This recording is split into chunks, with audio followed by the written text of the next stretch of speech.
l'époque des hypervitesses, des plein de choses à faire et des retards partout. Avancer. Tu dois travailler, travailler et travailler. Ordre et désordre. Je dirais Sous tension. connecté. Paradoxal. Moi, je la trouve chamboulée. Prometteuse. Angoissante. Anxiogène. Superficielle. Singulière. Je dirais qu'elle est éreintante. Positif. Complexe. Vous écoutez Craquer l'époque, le podcast des imaginaires politiques.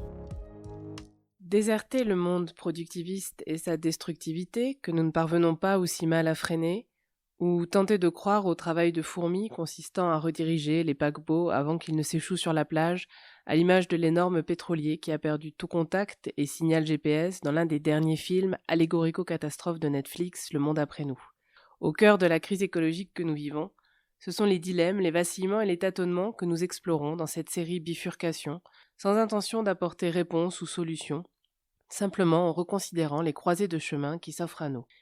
Ces carrefours sont aussi des lieux pour interroger des questions sociales plus vastes, comme celles de nos attachements à des territoires, à des activités, à des formes de relations, ou même à des régimes d'intensité, comme nous l'avons fait la semaine dernière avec Nathan Benkemoun. Celle aussi du sens de cette activité majeure dans nos vies qu'est le travail et des formes d'engagement que nous y mettons. C'est ce que nous allons explorer aujourd'hui, dans Craquer l'époque, avec Alexandra Bidet, chercheuse au CNRS, sociologue du travail et co-autrice avec Vincent Rigoulet d'un ouvrage paru en 2023, Vivre sans produire, l'insoutenable légèreté des penseurs du vivant. Alexandra, bonjour. Bonjour. Nous sommes ancrés dans un présent largement déterminé par la crise écologique et celle-ci donne lieu à de nombreuses tentatives de nomination, anthropocène, capitalocène, thanatocène. Sans entrer dans les débats sémantiques infinis qui suivent en général, débats sur leur exactitude, sur leur caractère opératoire, cette question de dénomination, et peut-être d'ailleurs vous choisirez de vous placer en dehors de ces termes, j'ai envie de vous demander quelle est, c'est notre question coutumière, la manière dont vous nommeriez cette époque, ou si un nom n'est pas le plus indiqué, les adjectifs que vous choisiriez pour la qualifier. Alors, c'est une question difficile, mais je dirais bien que c'est l'époque du déni, d'un déni en nous et autour de nous. Une époque où l'on peut être, en effet, je crois, terriblement tenté de mettre à distance le réel, en tout cas le réel des défis, sinon du mur même de la catastrophe climatique. Du moins, une époque où même si l'on se frotte à divers degrés à ce réel, on ne peut ignorer qu'il reste encore très largement dénié. Donc, en un sens, une époque où on reste dans une sorte d'aliénation d'un nouveau genre, où on participe tous peu ou prou de façon de vivre à un certain point coupé du réel. Alors là, je peux aussi reprendre l'expression du physicien José Alloy pour parler d'une époque zombie. Lui parle de technologies zombies, des technologies sans soutenabilité durable, qui sont en fait pour lui l'essentiel de celles qui nous entourent. Donc d'une époque qui continue effectivement à vivre dans un monde condamné, non soutenable en tout cas au regard des limites planétaires. Mais un monde du coup, on est aussi amené, où on se retrouve à rouvrir des enquêtes qui avaient été longtemps déléguées aux ingénieurs, aux managers, aux scientifiques, des enquêtes qu'on pensait fermées, qu'on pensait réglées une fois pour toutes. Et là, je dirais bien également que c'est peut-être aussi l'époque du réel, puisque ce déni de la catastrophe écologique, en fait, il se traduit aussi par toutes sortes de situations où on en appelle au réel. Alors Diego Landivar s'est intéressé à cela, aux manières d'en appeler justement au réel, de brandir un certain réel, tel contexte social, telle évolution du Saint-Nectaire, par exemple, que ce soit pour pointer des obstacles à l'action écologiste ou pour mieux l'ajuster dans bien des situations en enquêtant finement sur ce qu'elle peut produire, ses effets, lui permettre de prendre acte des singularités de tel ou tel milieu de vie, de tel ou tel contexte matériel. Donc finalement, je dirais peut-être une époque double face, du déni, époque du déni, mais aussi époque de l'enquête sur ce qu'il nous faut absolument et très matériellement prendre en compte, c'est-à-dire aussi gérer.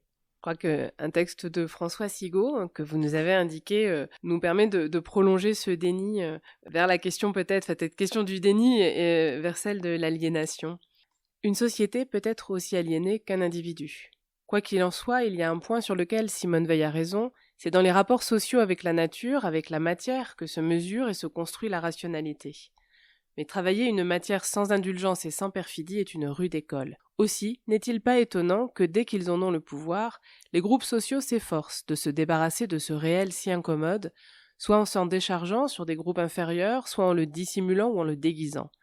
Le mépris et l'ignorance des élites pour les techniques, dans toutes les sociétés quelque peu hiérarchisées, n'ont sans doute pas d'autre origine. Ma seconde remarque, c'est qu'en refusant, comme ils le font depuis toujours, de voir dans les sociétés autre chose que des relations humaines, les sociologues, mais aussi la grande majorité de leurs collègues dans les autres sciences humaines, ne font rien d'autre que ce qu'ont fait les élites de tous les temps et de tous les pays, ignorer un réel incommode. Tant qu'il en sera ainsi, les sciences humaines ne seront pas vraiment des sciences. Alors là, on voit que le réel revient, mais cette fois-ci, ce n'est peut-être pas un réel qu'on invoque, qu'on brandit en étendard pour faire passer autre chose, c'est un réel matériel sur lequel on a essayé d'attirer l'attention. Oui, alors moi, c'est quelque chose qui m'a intéressée dès le début de mes travaux, en fait, ce mépris plus ou moins tacite de notre rapport opératoire au monde dont parle François Sigaud dans ce très beau texte Folie réelle et technologie. C'est un mépris en fait qui énerve excusez-moi, toutes les sciences sociales à certains égards, y compris celles du travail. Et ça, c'est quelque chose qui m'a d'emblée vraiment frappée quand j'ai commencé mes travaux, puisqu'on s'y est principalement et très classiquement intéressé au collectif, formé à l'occasion du travail, comme disait George Friedman, aux sociabilités, aux formes d'action collective, aux dimensions de statut d'emploi, mais en délaissant justement très largement ce fameux rapport opératoire au monde, ces activités techniciennes qui étaient déléguées aux ergonomes, aux ingénieurs, aux managers. Et ce qui m'intéresse beaucoup dans cette citation de François Sigaud, c'est aussi ce qu'elle suggère comme piste d'explication, de compréhension, en rejoignant des choses qu'on peut aussi trouver chez John Dewey, c'est-à-dire l'idée que ce qui permettrait peut-être de comprendre finalement ce long mépris de nos activités pratiques, techniciennes, ce pourrait être la condition native de l'homme, en fait, faite initialement à l'homme, puisque l'incertitude inhérente très précisément à ces activités pratiques, techniciennes, le fait qu'on s'y expose à 1000 mots et déconvenus, eh bien, cela pourrait nous permettre de comprendre qu'effectivement, dans cette situation native, les humains aient avant tout cherché à mettre à l'écart ces dimensions-là, dans leur besoin de se rassurer, dans leur besoin de certitude, en fantasmant et en valorisant une pure pensée qui serait isolée de l'action, dans un monde rassurant des idées, où on pourrait simplement s'en tenir à contempler des vérités ou à contempler des valeurs établies de toute éternité. Et ce mépris pour le travail, pour la transformation matérielle du monde, c'est quelque chose qui peut-être reçoit encore un nouveau sens à l'époque qui est la nôtre, dans un certain refus de la production, du fait de sa destructivité, cette fois-ci, alors pour d'autres raisons, qui sont peut-être le prolongement des premières, vous nous direz ce que vous en pensez, mais sur lesquels, en tout cas, mépris de la production, bannissement même de l'idée de production qui émerge de beaucoup de pensées actuelles et sur lesquels, justement, vous avez attiré l'attention dans votre livre paru en 2023, que je citais en introduction, « Vivre sans produire, l'insoutenable légèreté des penseurs du vivant ». Alors cette idée de pouvoir vivre sans produire, est-ce que c'est une utopie? Est-ce que c'est une pure abstraction, au fond? En quoi ces pensées du vivant vous en semblez peut-être renouer avec un certain mythe de l'état de nature, en tout cas vous ont paru de ce point de vue dangereuses? Est-ce que vous pouvez nous en dire un peu plus? Oui, merci beaucoup pour cette question. Alors, les penseurs du vivant, avant tout, peut-être préciser que c'est une série d'auteurs, d'autrices que les médias, les éditeurs, un certain nombre d'entre eux en tout cas, ont étiqueté très précisément sous cette bannière des actuels penseurs du vivant. Alors, ça pourrait être critiqué de plein de façons. Bien des auteurs pourraient très bien ne pas s'y reconnaître, mais ce que je voudrais dire d'abord, c'est que c'est des auteurs qui font un remarquable travail vraiment de vulgarisation, de choses absolument nécessaires auprès de bien des publics. Ça, c'est une chose très, très, très importante à souligner. En même temps, alors pourquoi notre, notre ouvrage est effectivement cette pointe critique, en même temps, il me semble qu'on peut y retrouver très précisément cette tendance à reconduire ou poursuivre une forme de mépris ou à minima de désintérêt pour nos activités productives. D'une Kazik, par exemple, nous propose de concevoir un monde sans production ni économie. Baptiste Morisot, pour sa part, voit dans l'idée que nous produisons ce qui nous nourrit un véritable cataclysme ontologique, à rebours duquel il faudrait avant tout réhabiliter les puissances du vivant. Alors, qu'est-ce qui nous a, entre autres, fait réagir dans ces perspectives-là?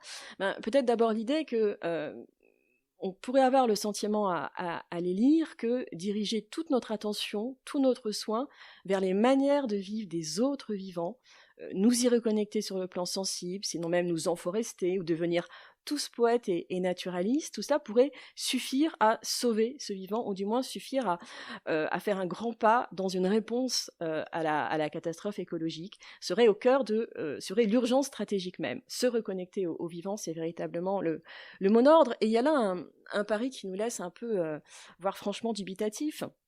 à la fois évidemment sur le timing, sur les conditions matérielles que supposerait une telle et massive conversion des sensibilités et des manières de vivre et de penser, et sur son efficacité aussi, parce que même si nous devenions tous, imaginons que tout le monde le souhaite et que ce soit possible, même si nous devenions tous instantanément poètes et naturalistes, nos vies n'en resteraient pas moins extrêmement dépendantes d'activités et d'infrastructures qui ne cessent au quotidien continuellement de saper la biosphère, de saper l'habilité de la planète, donc elles n'en détruiraient pas moins le vivant, sachant que parallèlement, la vie en ZAD ou les modes de vie alternatifs, en phase vraiment avec les limites planétaires, restent quant à eux ultra minoritaires.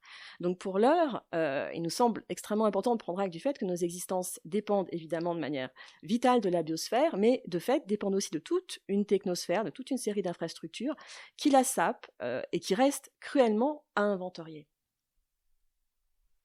Donc ne pas penser le monde sans production et bien bifurquer à l'intérieur de cette nécessité productive et sans la mépriser, en la prenant en compte dans toute sa complexité. Ça, c'est votre idée. Est-ce que vous pensez que, par exemple, l'idée de le remplacer, ce terme de production, par le terme de génération, comme le propose Émilie H, s'inscrit dans la même lignée que ce que vous critiquiez auparavant, ou est-ce que c'est une autre façon, peut-être quand même, en renommant, de penser la production, au fond?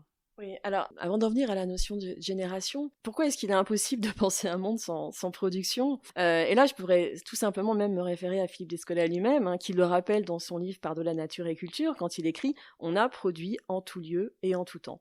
De diverses manières, en utilisant ou pas un vocable unifié, les humains ont toujours essayé, alors justement, qu'est-ce qu'on entend par production ? Ça me paraît quand même important de le préciser là. Les humains ont toujours essayé de transformer matériellement le monde en un sens ou un autre, du moins en un sens qu'ils supposaient désirable, qu'ils supposaient suffisamment source d'effets utiles.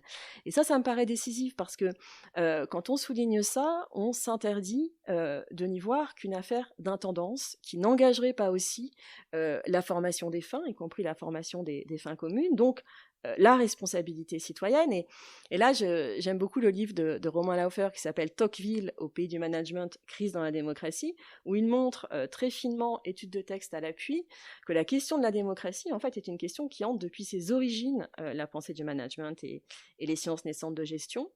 Et donc, cette nécessité vraiment de faire atterrir la gestion, donc aussi évidemment la gouvernance d'entreprise, c'est une question que l'Anthropocène ne permet plus de laisser sous le tapis, et ça, ce serait peut-être en tout cas là, ou une bonne nouvelle. Donc, relativement à l'accent, et à la notion de génération, et à l'accent mis sur tout ce qu'elle engage, je crois, justement, dans la poursuite de ce que je disais, que la dimension anthropologique, transhistorique de la production, elle appelle aussi à ne pas forcer une opposition avec ces pratiques justement de génération, ces pratiques de soins, d'amour, ou de génération, pour reprendre l'expression utilisée par Émilie H dans son dernier ouvrage notamment, qui trament en fait de plein de façons les activités de production quand on se penche justement sur leurs faits et gestes, sur leur matérialité la plus concrète, et ça on l'observe même évidemment dans les métiers qu'on peut considérer comme les plus écocides.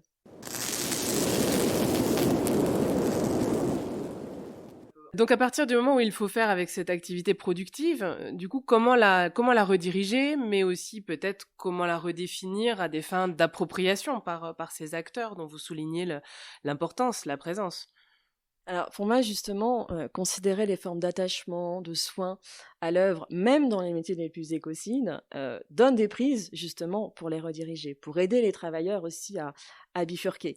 Mais ça suppose, là je me permets d'insister encore, de ne pas réduire justement l'activité productive à un épouvantail, à un homme démiurge qui, tel un dieu tout-puissant, se contenterait de projeter sa pensée ou ses intentions sur une matière passive qu'il s'approprierait dans ce même mouvement, alors qu'en fait, travailler, c'est s'extraire de soi pour faire alliance avec des processus extérieurs, c'est mobiliser cette capacité proprement humaine à s'abstraire de son propre espace-temps, donc aussi cette capacité à enquêter au plus près de tous les éléments, toutes les entités parties prenantes d'une situation productive, pour en explorer les tenants, les aboutissants, ce qui peut y être fait, ce qui mérite vraiment d'y être fait, et comment. Et là, on voit qu'on sort jamais, en fait, d'une forme de co-agentivité. C'est pas, l'homme tout-puissant qui impose. On est toujours, évidemment, pris dans un tissu d'interdépendance et de coactivité avec toutes sortes d'autres actants, pour pas non plus trop forcer sur cette dimension d'activité. Rappelez aussi avec Albert Piette qui dit activité, multi-activité ou coactivité dit aussi multi-passivité. Comme quand on laisse ses emails reposer pour gérer justement des formes de multi-activité ou qu'on doit surtout s'abstenir d'agir aux côtés d'automatismes qui la plupart du temps s'autodémerdent, comme j'ai pu l'étudier en étudiant dans mon terrain sur le trafic téléphonique. Donc voilà, vous avez raison, rediriger une activité productive, ça suppose d'abord de se l'approprier et donc avant tout de ne pas non plus la réduire à quelque chose d'extrêmement, à une forme d'épouvantail ou de choses justement qui relèvent simplement des moyens ou de l'intendance, comme on l'a très très longtemps fait. C'est ce que fait sûrement John Dewey dans ce texte que vous nous avez indiqué et que nous allons écouter maintenant. De manière générale, on a jugé que l'économie se tenait à un niveau plus bas que les mœurs ou la politique. La vie que mènent cependant effectivement les hommes, les femmes et les enfants, les occasions qui s'offrent à eux, les valeurs dont ils sont capables de jouir, leur éducation, la part qu'ils prennent aux choses de l'art et de la science, sont principalement déterminées par les conditions économiques. Nous pouvons difficilement escompter qu'un système moral qui ignore les conditions économiques soit autre que lointain et vide. La vie industrielle est, de ce fait, malmenée par l'incapacité à l'envisager en tant que moyen de la réalisation des valeurs sociales et culturelles. Il n'est guère surprenant que la vie économique, ainsi exilée hors de l'enceinte des valeurs supérieures, prenne sa revanche en affirmant être la seule réalité sociale, ni qu'elle dénie à la volonté morale et politique le moindre rôle dans la régulation causale, en appliquant à tous les domaines la doctrine et la détermination matérialiste des institutions et des conduites. Oui, alors j'aime beaucoup, enfin si l'on peut dire aimer, j'aime beaucoup cet effet boomerang en fait, cette idée qu'à force de mépriser la vie industrielle, l'économie, la gestion du travail, à force en tout cas de les laisser hors de la cité, hors des espaces où on est réputé explorer les fins les plus nobles, explorer ce qui serait vraiment désirable de poursuivre tous en commun comme type de fin, et ben on en vient à nourrir la fiction d'une économie toute puissante, d'une économie qui imposerait ses fins aux sociétés, qui aurait toute légitimité à cela.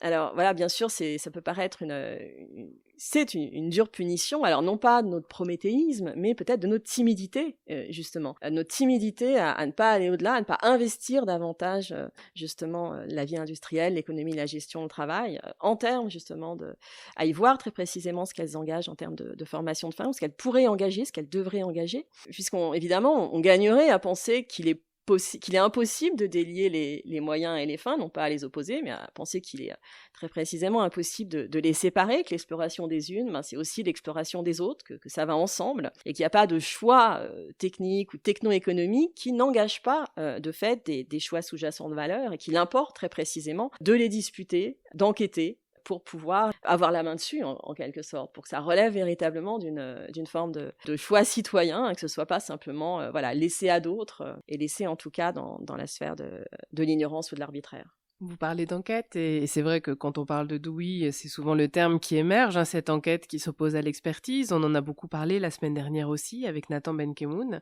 Pour vous, cette enquête, vous l'avez évoquée aussi dans un article, à plusieurs reprises, mais vous en parlez notamment à partir des questions que pose Bruno Latour à la sortie du confinement sur ce à quoi on tient, ce qui est aussi en réalité objet de valeur pour nous, et que l'on tient pour évident, alors qu'en réalité, ça n'est pas, c'est bien souvent inaperçu. Est-ce que vous pensez que c'est une voie justement principale, très importante pour repenser nos valeurs, et que cette question des valeurs est au cœur aussi de cette question de la production et de la place qu'on occupe en tant que travailleur dans la production ? Oui, alors je pense vraiment qu'on gagne à envisager, à figurer tout travailleur en enquêteur. Enquêteur, alors, c'est pas évidemment une question simplement d'esprit, enquêteur avec ses 5 sens, enquêteur dans le monde, aux prises avec des situations. C'est à la fois plus juste et plus productif, sans mauvais jeu de mots, parce que ça multiplie immédiatement les prises, les formes de curiosité, les formes d'attention qu'on peut entretenir les uns avec les autres, et les occasions de s'associer dans le travail, mais aussi autour du travail, et de la question vive de sa redirection écologique, précisément, comme travailleur, mais aussi comme consommateur, si on veut encore conserver un temps ces catégories, comme parents, comme citoyens, et tout ça souvent superposé, entremêlé.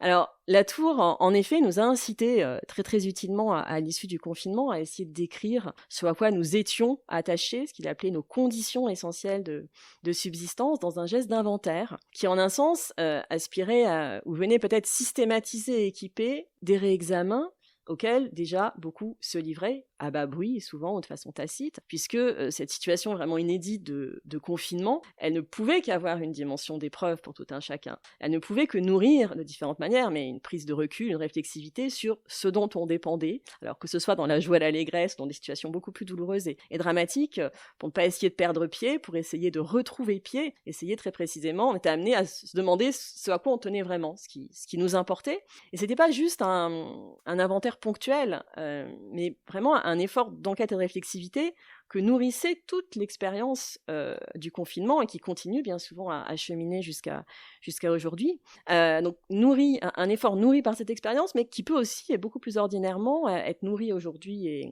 par toutes sortes de situations qu'on peut rencontrer où savoir quoi faire, savoir ce qui mérite vraiment d'être fait ne paraît pas évident, voire carrément complexe, et passe dès lors par toutes sortes d'explorations pratiques, individuelles, collectives, au fil desquelles ce qui s'avère vraiment in fine désirable, en tout cas à un moment, sur quoi on va s'arrêter, n'est pas ce qu'on pensait spontanément désirer, ce qu'on pensait initialement être vraiment désirable. Donc oui, vous parliez de découverte. C'est bien l'idée que les valeurs, qu'est-ce qu'on fait comme découverte dans tout ça, c'est bien l'idée que les valeurs, c'est-à-dire ce qui vaut dans telle ou telle situation, ce qui mérite qu'on soigne, qu'on le cultive et comment, n'est pas déjà donné, n'est pas déjà fixé dans un ciel des idées ou bien dans l'intériorité de chacun ou chacune, mais gagne à faire l'objet d'enquête, à être exploré, pas être laissé au dogmatisme, au hasard, à l'arbitraire ou aux impulsions, comme dirait justement Dewey.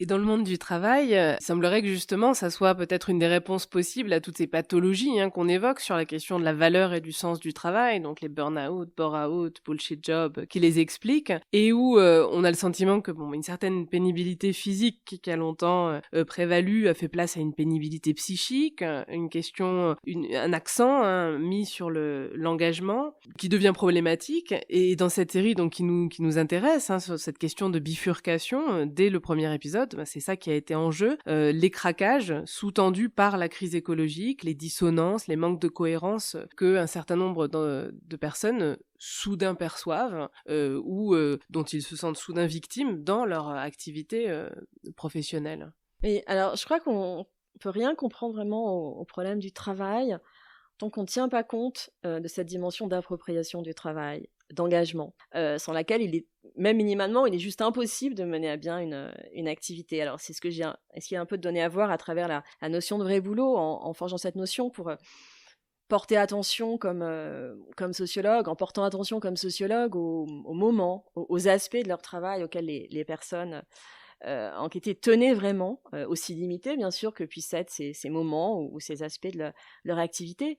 Et ce qui me frappait aussi, c'est que là, souvent, le plus intime touche aussi au plus public, notamment à travers les images, les figurations publiques d'une activité ou d'un métier. Et ça peut en effet, surtout aujourd'hui, provoquer des tiraillements ou des cassures, notamment quand tout l'amour investi dans un métier particulièrement nuisible, sur le plan écologique, on est attaché aux gestes, aux instruments, tout un milieu de travail finalement se heurte à des manières dans l'espace public de donner à voir et de critiquer cette activité qui évidemment sont pas du tout en phase avec l'attachement qu'on lui porte. Donc il y a là des effets des tiraillements ou voire des clivages ou des cassures, mais je crois qu'il n'y en a pas moins un enjeu massif, y compris face à ces cassures, à aborder le travail en sortant du seul registre défensif ou doloriste, de la souffrance, des risques, pour donner à voir justement ce qui vaut et compte pour les personnes dans ce qu'elles font, ce qui mérite vraiment que ces activités-là, de leur point de vue,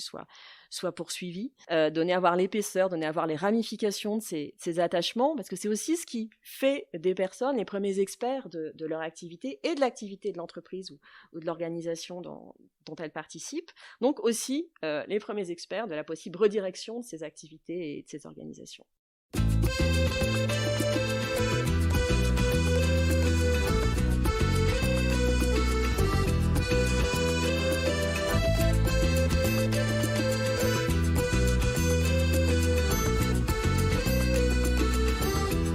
Un grand soleil noir tourne sur la vallée, cheminée muette, portail verrouillé, wagons immobiles, tours abandonnées, plus de flammes oranges dans le ciel mouillé, on dirait la nuit de vieux châteaux forts, bouffés par les ronces, le gel et la mort.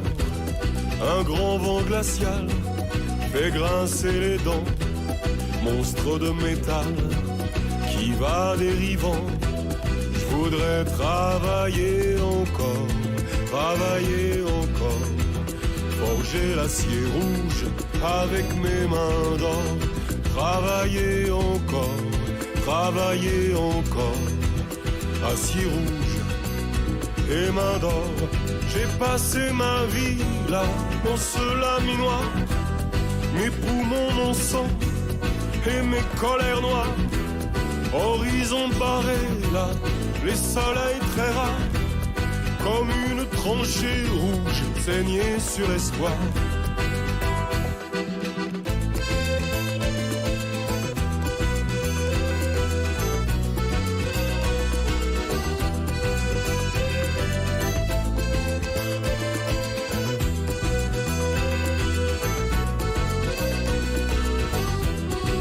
On dirait le soir des navires de guerre, battus par les vagues, rongés par la mer, tombés sur le flanc, giflés des marées, vaincus par l'argent, les monstres d'acier. Je voudrais travailler encore, forger l'acier rouge avec mes mains d'or, travailler encore, acier rouge et mains d'or. Je peux plus exister là, je peux plus habiter là, je sers plus à rien, moi, y a plus rien à faire. Quand je fais plus rien, moi, je coûte moins cher que quand je travaillais, moi, d'après les experts. Je me tuais à produire pour gagner des clous. C'est moi qui délire ou qui deviens fou. Je peux plus exister là, je peux plus habiter là, je sers plus à rien, moi, y a plus rien à faire. Je voudrais travailler encore, forger l'acier rouge avec mes mains d'or, travailler encore, acier rouge et mains d'or. Travailler encore, forger l'acier rouge avec mes mains d'or. Travailler encore, acier rouge et mains d'or. Travailler encore, forger l'acier rouge avec mes mains d'or.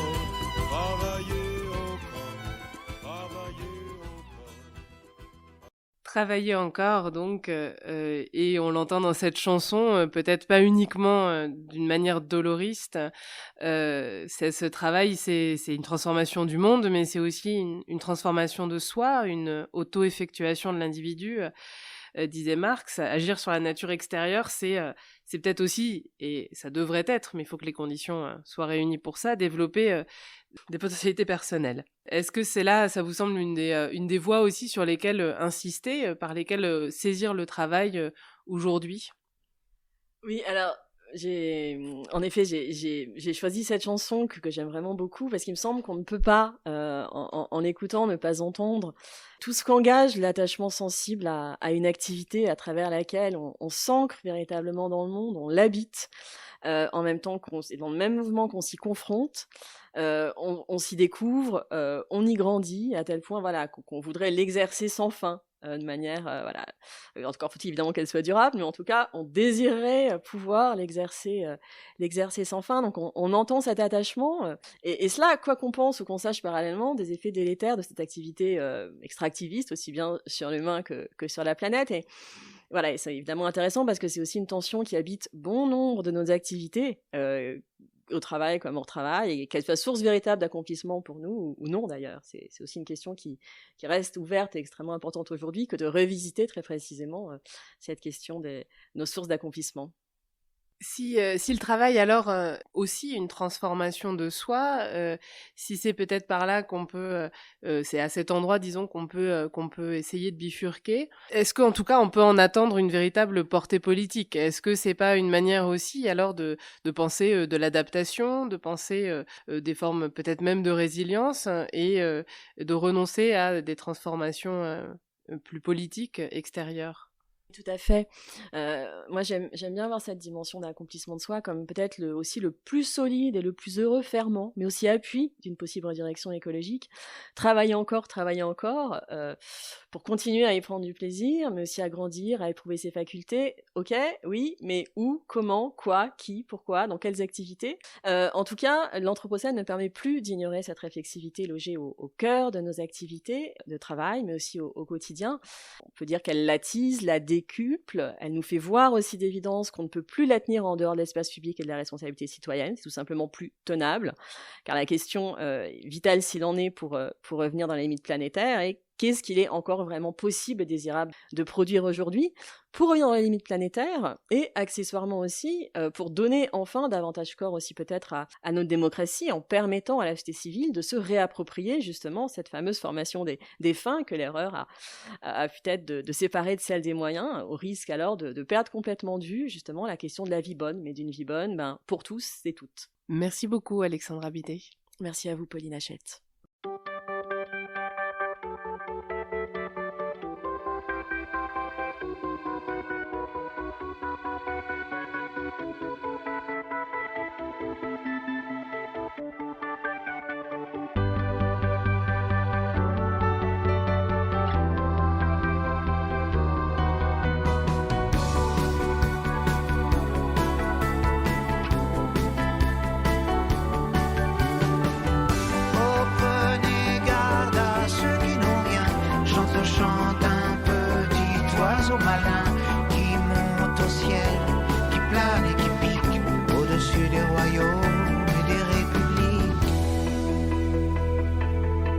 L'oiseau malin regarde et voit les monarques et leurs secrets qui lancent dans les palais d'État les ordonnances et les décrets.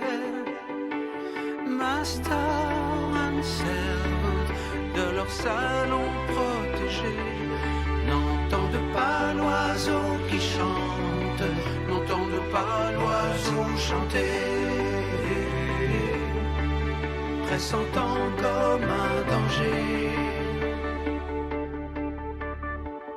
Oh, prenez garde à ceux qui n'ont rien, qu'on a laissé au bord du chemin.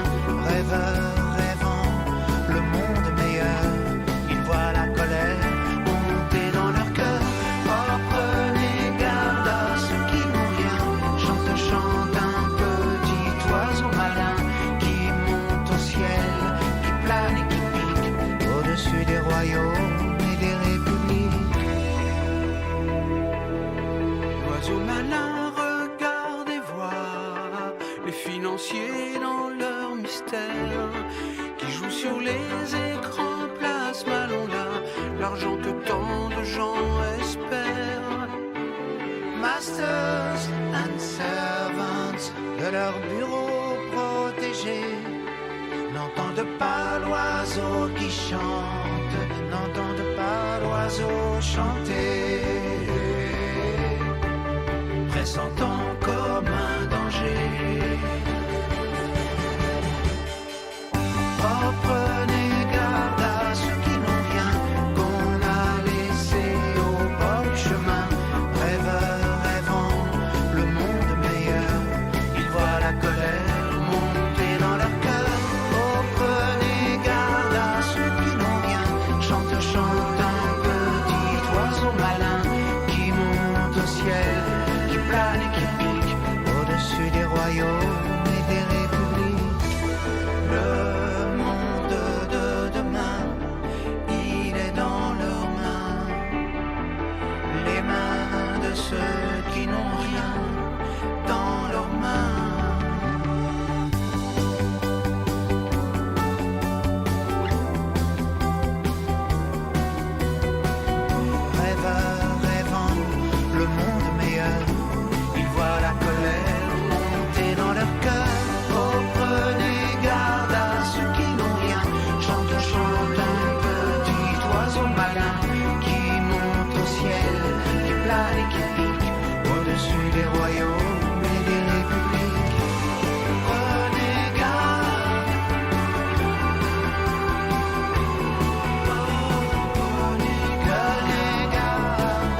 Craquer l'époque est un podcast produit par Radio Radio en partenariat avec Collatéral. Et cet épisode a été réalisé par Pauline Hachette.